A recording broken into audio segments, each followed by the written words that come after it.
So hello everyone, in this video we are going to see the interview experience of an electrical engineering student. So let's start. So in this video we are going to see the questions that were asked to an electrical engineering student, and this video is going to be from his perspective, what all were the questions that were asked to him and how he have greeted to the interview panel and all of these things. So let's start.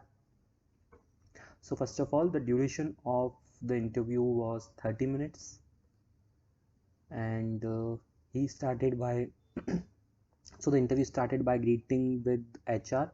So HR first said good evening, and he replied good evening ma'am.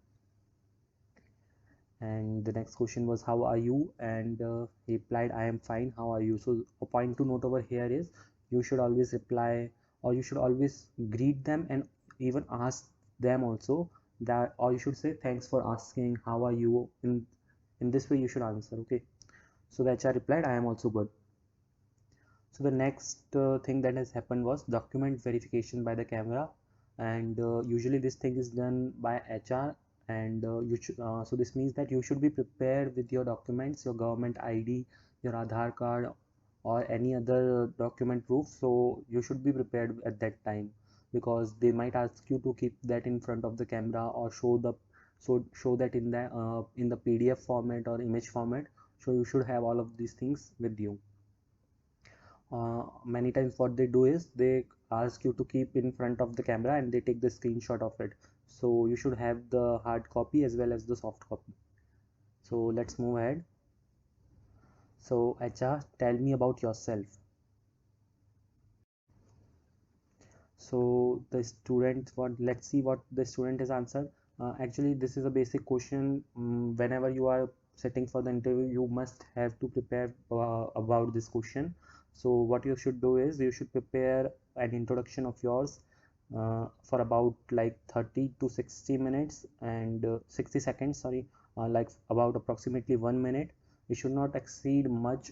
Maximum to maximum you should say it for 2 minutes, because if you stretch it further, then the interviewer might stop you in between, and because they also have other interviews and all the questions are also fixed before only, so you should not stretch it too much. For to make it sound very fluent, what you should do is you should write your introduction on a paper and practice 2 to 3 times before the interview. Okay, so let's see ahead. So next is the technical round. So till now the greeting and all those things has happened, and now let's start with the technical round. What all were the questions that were asked in technical round? And always just keep in mind that this is an interview of electrical engineering student. So the first question by TR is, in your resume it is written that your areas of interest are electrical, machine and power system, but in TCS we don't have any applications of these subjects. Then how will you manage at TCS? So if you are from any other branch apart from CS and IT, like ME or CE or electrical or EC, you also might get this question, because in service-based companies majorly the task is related to CS and IT. So if you are from other branch, you should have a valid point that why should they hire you, why are you fit for this role. So what the student has said is, I was trying to convince them about my interest in CS subjects, also mentioned some subjects like C, data structure, Java and Python. So what you should also do is you should convince them in such a way that you have the knowledge of CS subjects too, and you have knowledge of some languages that are related to computer science, so that your chances of getting selected is equal as a CS student. Because anyway once you join they will tell you what work you have to perform, but for that you should have basic knowledge of the branch, that is the CS branch knowledge. So that's why you should answer accordingly. Now let's see the next question. So are you nervous? So in this case what the student his answer is, yes sir, a little bit. Told him about a problem I was facing with my CPU and asked for forgiveness for the inconvenience. So from this we can note that If you are nervous in your interview, the interviewer might catch at that same point only, because they are very experienced and the nervousness reflects from your face. So whatever the problem is or whatever issue that you are facing, you should consult with the interviewer and not hesitate at all. Usually in 90% of the cases, the interview panel is very friendly. They will help you out in every way possible. So you should not feel nervous about anything. If you feel nervous, what the bad thing has will happen is, the worst case, your interview performance will get affected, and you might not answer correctly in the interview, and you will stammer, and all those things will happen. So that's why any problem that you have, you should directly say it to the interviewer. So let's see the next question. Let's see what the interviewer has replied. Don't worry, it will not affect your interview. If you have any problem, then don't hesitate to tell us. So thank you, sir. So what the interviewer has said is that you don't have to worry about anything. If you have any problem, you can directly tell us. So this shows that our interview panel was very friendly, which in most case it is. So let's see the next question. So okay, so let me check your technical skills. As you have mentioned C, Java, Python, and can you tell me the difference between C and Java? So one thing to note from here is, whatever the languages and points that the student has mentioned in his resume, those only are being focused upon. So you should also prepare in such a way that you should have thorough knowledge of your resume before sitting in the interview. You should not mention any skill which is not up to the mark of your knowledge, because they might go deep into the technology. That's why. So what the student has told that C is a procedure oriented language and Java is object oriented. In Java we have classes and object, whereas as in C there is no concepts like that. Okay, so this is the basic answer for what is the difference between C and Java. So let's move on to the next question now. Do you know the memory representation in C and Java and how they differs?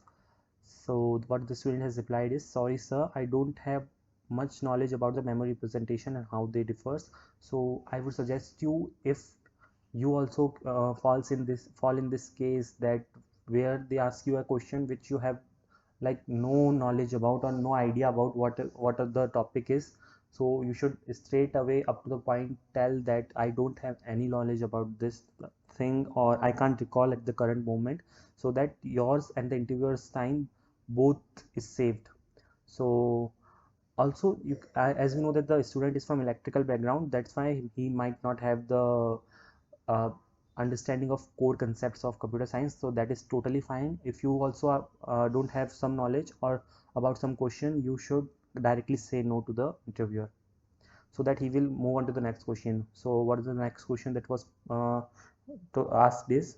Okay, what is the difference between a pointer variable and a normal variable? Okay, so this is a basic question, every computer science student would know this answer, but if you are sitting for an interview, you should prepare these basic questions first. Okay, so let's see what he has answered is, he gives me two snippet of code related to pointer and asks me the output. Okay, so in majority of the cases from the non CSC branch students, like other branches students, what they do is they give the snippet of codes and you have to answer that snippet of codes, because they know that it might take too much time for them, for the student to answer, to write the complete code. That's why what they do is they always keep some snippets of code and they give that in the interview. So you might also get some snippets. So snippets are basically very easy to take the output, instead of if you are given the given a chance to write a complete code, it might be difficult for a non-CS students. That's why they do this in most of the cases. So the next question is, do you know database? No sir, as it was not in our university curriculum. So okay, so what I would suggest is, even though if the computer science subjects are not in your syllabus, you should prepare basic answers, like one or two paragraph about the about all the core subjects, so that you don't sit empty in the interview. You must have something to say, right?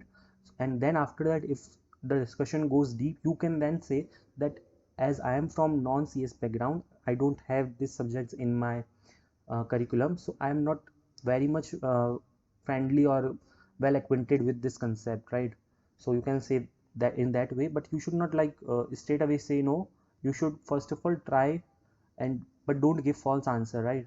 If you know only, then only say it. Otherwise you can say no in first attempt only, but you should try at least. So let's see the next question now. Then he gave me an easy puzzle and I solved it instantly. Yes, in most of the cases in Ninja, it is seen that the interviewer gives a puzzle or an aptitude question to solve to the students. So next, see then one last question: what is abstract classes? And he told them about it. Okay, so okay, thank you, sir. Have a nice day. So that's all about this TR round. Now let's move on to the managerial round, that is MR round. First of all, basic greetings. Good evening. How are you? Good evening, sir. I am fine. How are you? I am fine from the MR side. So let's move on to the first question. If you are assigned to a work and you have to do it every day, then after 2 to 3 months you realize that you are losing interest in that. Then in that case, what will you do? So in most of the MNCs, what happens is once you get recruited or selected, the basic task is like very contiguous and you have to do the same task for months, like 3 to 4 or 5 or maybe 6 or more than that. So that's why this question is put up. Then if you feel like the same task is given again and again, what will you do in that case? So you should answer accordingly. You should never say that I don't like this thing and I will be disinterested in this thing. You should say accordingly that it does not hamper your performance in the interview. So let's see the next question now. There are 5 people in a team. Excluding the first one, the average age of rest is A. Then excluding the second one, the average becomes B, and then C, D, and E similarly. How can you find their ages? You don't have to tell the answer, just give me the approach. Okay, so this type of questions are also put up in many cases where just they only ask to give the approach to know that how you think, right? They don't tell you to give the exact answer because it might take too long to find the exact answer. So you just have to tell the approach. Okay, so let's move on to the next round, which is HR round. So let's see what are the questions that were asked. Do you have any education gap? If you have, you should definitely say yes. If not, say no. Do you have any standing arrears? Standing arrears here refers to any backlogs. If there are any backlogs that are pending, you should always say yes. If not, say no. Will you have any problem if you are given the posting at Chennai? So if any time any question regarding to relocation or any posting at different place is given, so you should always say that I don't have any problem. I love to explore new places. You can support your answer with these things. So the next question is, will your parents have any problem? So no ma'am, not at all. So you can see that you should answer in such a way that your chances of getting selected get increases, right? So you should not answer any such you should not give any such answer that will affect your performance and they might get a second thought of rejecting you. So you should answer accordingly, right? So what is the HR? Next question is, you have excellent marks in your academics and also you have different areas of interest. Then why don't you going for higher studies? Like why don't you go for higher studies? Because in most of the cases, what happens is if the student has a nice mark sheet or a curriculum performance, then they usually prefer to go for higher studies. Okay, so even if you are interested also, you don't have to say that I am interested. You just have to say that uh, just give your own reason that I am currently not looking for doing higher studies, or I am not interested in higher studies. My financial condition is not good. I am looking for a job currently. So all these answers you should say, even though if you are interested also, but you should not say this in an interview. If you say it, they might reject you because they will think that you might leave the company afterwards for doing higher studies. That's why. So that's all for the HR interview. And suggestions from the side of a student. Interviewers in my case were very friendly and they were trying to make me comfortable all the time. No questions were asked from project and core subjects in my case. So this is in most of the cases, in 90% of the cases, the interviewer panel is very friendly, so you don't have to be nervous at all. You can ask straight away whatever the doubts or whatever difficulties if you are facing. You can definitely ask straight away. So the points to be noted is, please go through your resume and don't be nervous. whenever there is a question comes that you don't know, accept it without losing any time. Yes, it is very important, because if you don't know any answer, you should accept it and say no, I can't recall it right now, so that in this way yours and interviewer's time both is saved. So that's why. And you should be like having complete knowledge of your resume, so that if any question is put up from the resume, you can straight away answer it. Okay, so that's all for this interview experience. So some points that I would like to say is, I'm making a complete playlist of interview experiences of different students of different branches: CS, electrical, civil, mechanical, electronics, and many more. I will, apart from TCS Ninja or TCS Digital, I will try to bring more videos of different companies also. So if you like this video, and if you want to see more such videos, you can see the playlist section of interview experiences in my channel, and also you can subscribe the channel for more such videos. And finally, if you are also going to appear for an interview, I'm sure you will definitely make into this role. Just what you need is, you need some practice before, and if you do it, definitely you are going to get this role. So all the best for your interviews, and thank you.